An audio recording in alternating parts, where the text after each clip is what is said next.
Hello everyone! Dami kong pagod, nainitan ako kaya rosy cheeks na naman. Char. Hindi ko alam bakit ganito.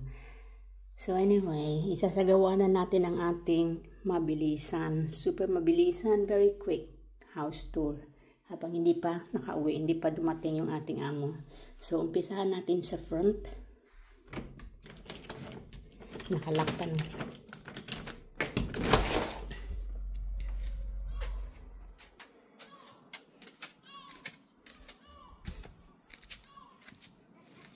So ito yung labas ng bahay. Meron kaming maliit na front garden na hindi ko pa naaasikaso.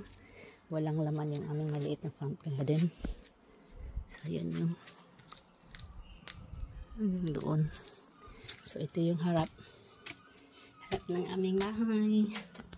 Tapos pagpasok natin dito, merong landing. Tinatawag nilang landing. So yan. Halata na kailangan pa talagang marami pang gagawin talaga as in. So yung carpet, tingnan mo naman, hindi tapos yung sa baba ng hagdanan, di ba? Tinamad na yata ang gumawa. So this is the front door. Tapos ito na yung landing. Diyan. Tapos ang first door is ito yung main sala or main lounge. So, ewan ko kung anong tawag dito. Basta yun na yun. Yan. Mga temporary lang yung mga cover ng sofa. Kasi, alam mo na, ang aking amo ay takot na madumihan. Kasi bago. Yan. Ito yung front room o yung sala o lounge. Mga yung pang ano talaga, ito kasing bahay na to iluma, 18 something, mga 100 years old or something. Villa to, Victorian villa. Tapos yan, yung ganyan pang mga style ng mga ilaw, no. So wala pa kaming wall decorations, wala pa kaming mga picture frames. As in, madami pa talagang gagawin. So yan lang yun. Walang laman. At yung carpet hindi ganon ganda. So, dito naman tayo. Yan pa yung part. Tapos, merong mga secret cupboard. Mga laman ay mga sapatos. Yan, under stairs cupboard. Meron din maliit dito. Ito, lalagyan ng mga polish at school shoes ng mga bata.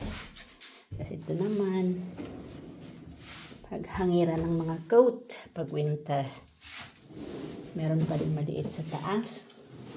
Mga abubot ni Colin pa yan. Tapos ito, kailangan pang gawan ng door. Yan, parang storage cupboard din. Yan. Gagawan pa namin yan ng door. Tapos second room, ito yung dating may-ari, ginawa nila tong parang gaming room or office, maliit na office. Pasensya na, meron pa akong di pala naiakyat. So ito ngayon, ginawa na lang namin parang guest house. Pero normally, ito yung bahay-bahay ni Colin Quar. So ito yung, merong sofa bed dito. So pag may guest dito natutulog, walang decoration, yung wall hindi pa maganda, kailangan pang penturahan o kaya lagyan ng wallpaper, hindi ko alam. Pero yan na yun. At ito yung aking labahin, hindi pa natupi. Hindi pa.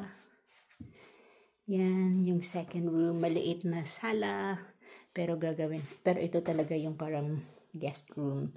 Pag mayroong bisita, meron kaming basta yun, sofa bed. At ready na yun. Ready na rin yung isa pang maleta namin. May dalawa pang hindi na pupuno. Hindi pa ako nagpapack. Yan, that's the second room. And then, pasok tayo dito sa next door, which is ang aming kitchen. Dining, kitchen in one. Maliit na dining. Maliit na dining room dito. Marami pang gagawin. Yan, ang skirt. Hindi pa naikabit, pero nagawa na ni Colin. Hindi pa nga lang naikabit. So, yan. Aming condenser o dryer.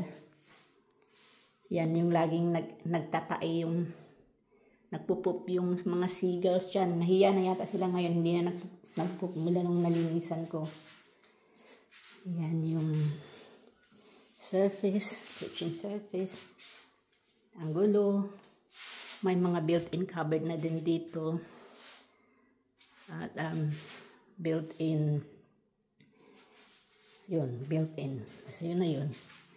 Tapos yan, mga built-in na yan. Maraming storage. Meron pa din pala dito sa likod. Meron pa din storage yung mga yan. Yan. Hindi ko napapakita yung mga laman kasi magulo. So, madaling storage. Yung ilalagay na naman ngayon ang wala. Dati, maliit lang ang storage. Hindi nagkakasya ngayon ang ilalagay na ang wala. Yan, ito yung mga condiments. Yan. Basta yun na yun. Tapos, yan, ito lang yung mga kutsara.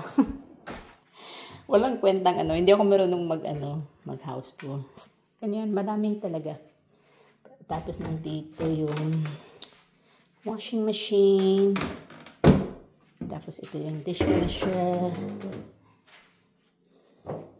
Tapos ito na yung mga under sink cupboard naman.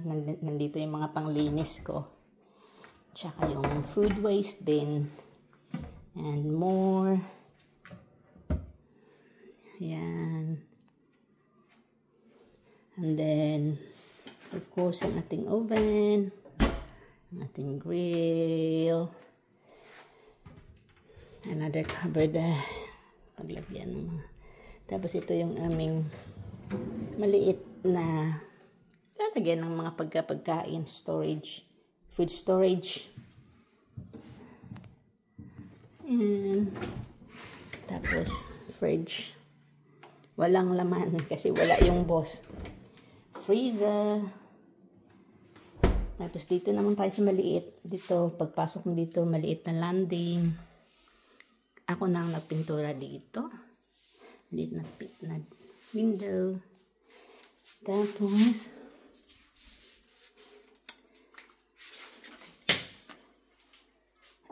this is the downstairs loo or downstairs toilet.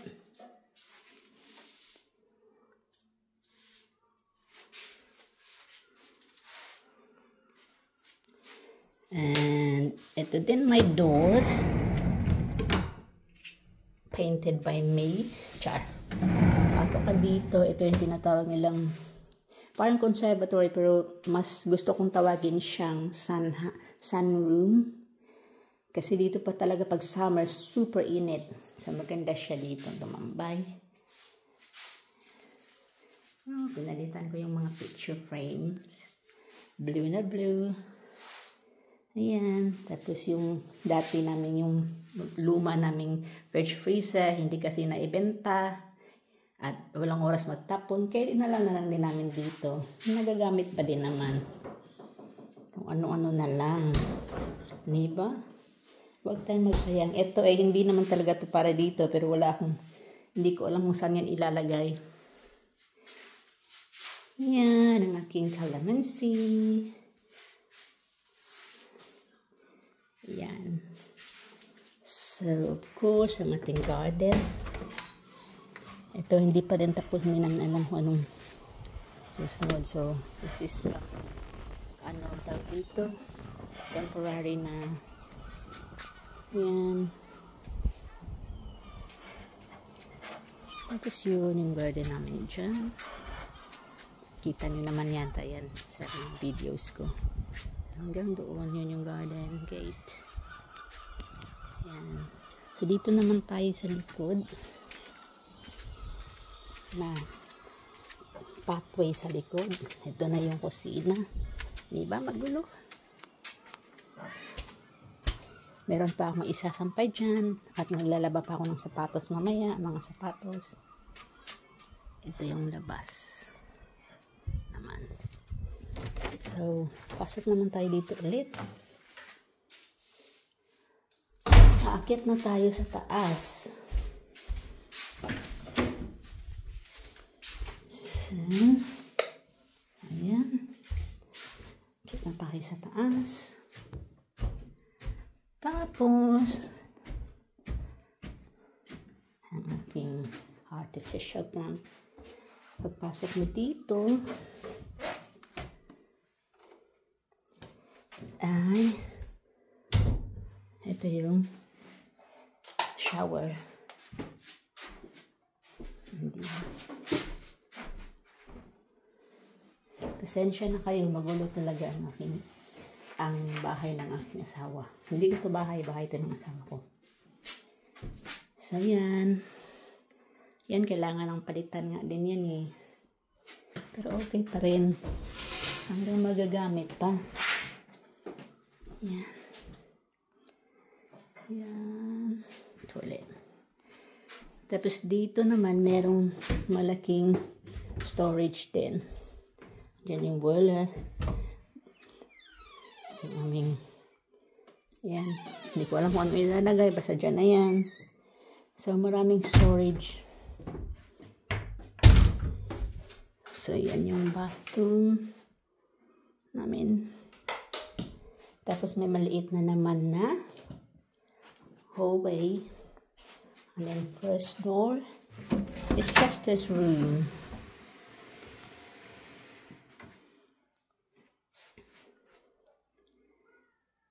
So, makalat. So, ito yung kwarto ni Chester.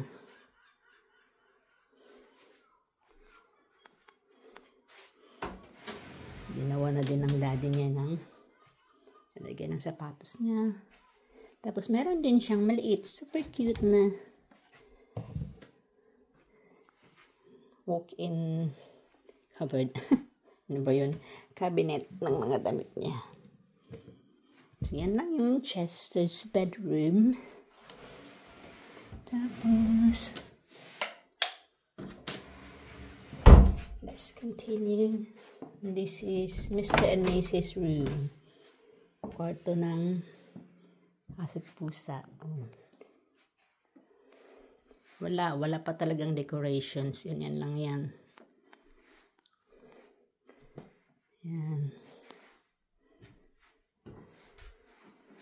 So, yung kwarto namin, ang bintana ay makikita na yung labas. So, maingay paggabi pag may dumadaan na mga sasakyan. Yan. So, yan lang yung master's bedroom. Tapos, third floor naman tayo. Ang dilim. So, yan. Akyat na tayo sa attic room.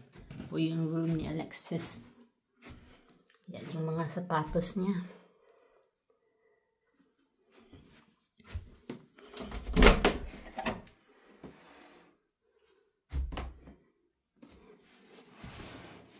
So, ito yung kwarto ni Alexis.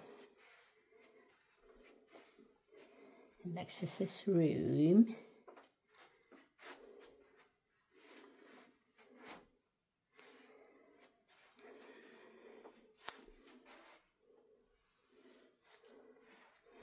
Tapos, meron din siyang storage dito. Maluwag din. Diba? Pwede pa tong kwarto ng toddler. Gawing kwarto ng toddler. And then, ito yung view ng kanyang kwarto. Yung Alexis. So, yan yung view. Makikita mo yung bridge, makikita mo mga windmill. Yan. So, maliit lang siya. Yun, may na-miss pala ako. So, meron din isang secret storage cupboard sa baba.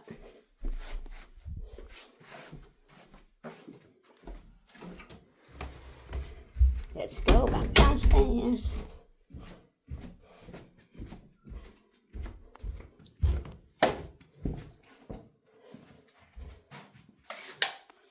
Luma talaga yung style ng. Ayan, merong secret cupboard. So, So, nandito yung mga abubot. Kung merong mga ipapadala sa Pilipinas, dyan ko tinatambak. So, ayan lang mga kaibigan. Bye!